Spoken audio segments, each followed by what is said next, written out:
Please be advised. The following review is just of one bird's opinion.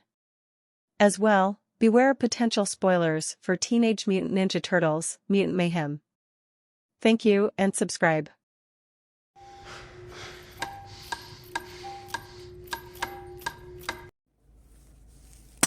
And we're back. Welcome back to Mr.Flamingo Reviews. Woo! Where today we'll be tackling Teenage Mutant Ninja Turtles, Mutant Mayhem. Though, first and foremost, let's give a little background on the Ninja Turtles themselves. Created by Peter Laird and Kevin Eastman, Ninja Turtles originally started as a depiction of the gritty comics of the 80s and 90s. A fun and different thing, the turtles were originally literal turtles that got morphed and changed by the radioactive ooze. Kind of ooze. Oozy ooze. Gross. I know. Becoming mutants along with their master, the mutated rat known as Splinter. Mutant Mayhem, as a movie, takes this concept and turns it down ever so slightly. Everything becomes simplified. Splinter is no longer a mutated ninja rat. Instead, he is a mutated New York rat. What's the difference?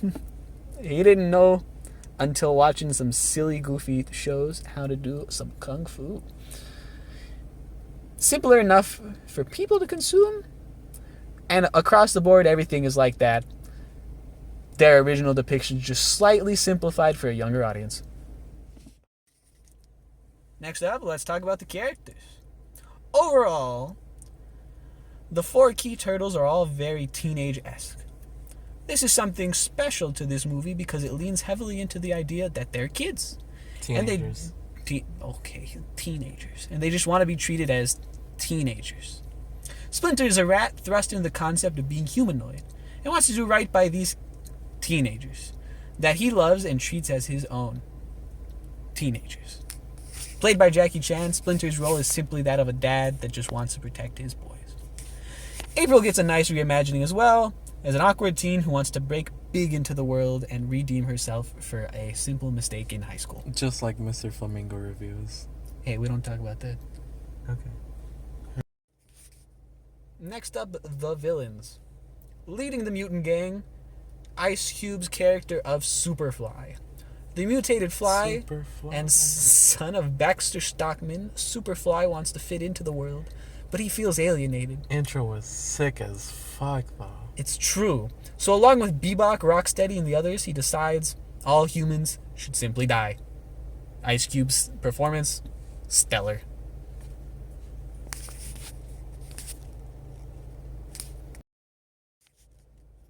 Next up, the story. The story, while solid, was bogged down by the demographic. For better or for worse, this film heavily caters to the young teen audience and doesn't leave room, really, for anybody much older than, 14.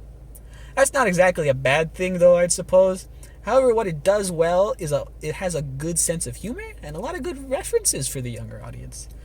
The quest of Superfly to take down the human race and the wanting to be accepted being the turtles' call to action all lines up. It's a nice arc for everyone. Splinter's eventual acceptance of humans, everybody just eventually learning that they can live peacefully together, while also Superfly getting his downfall in the end. Simple story. It's not for everyone. With turtles, usually these stories can be a family affair. In the end, though, this story had a specific demographic in mind, and it leaned heavily into it. The young. Which is both a good thing and a bad thing.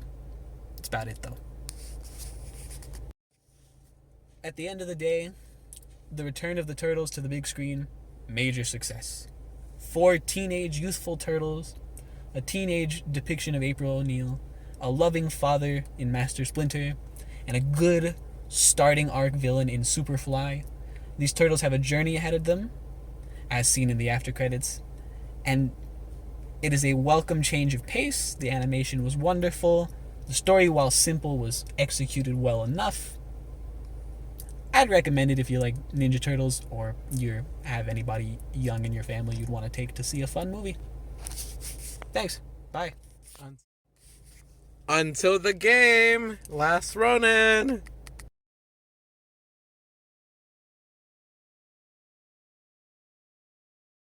Did you enjoy the video? Want more content? Like and subscribe. Thank you.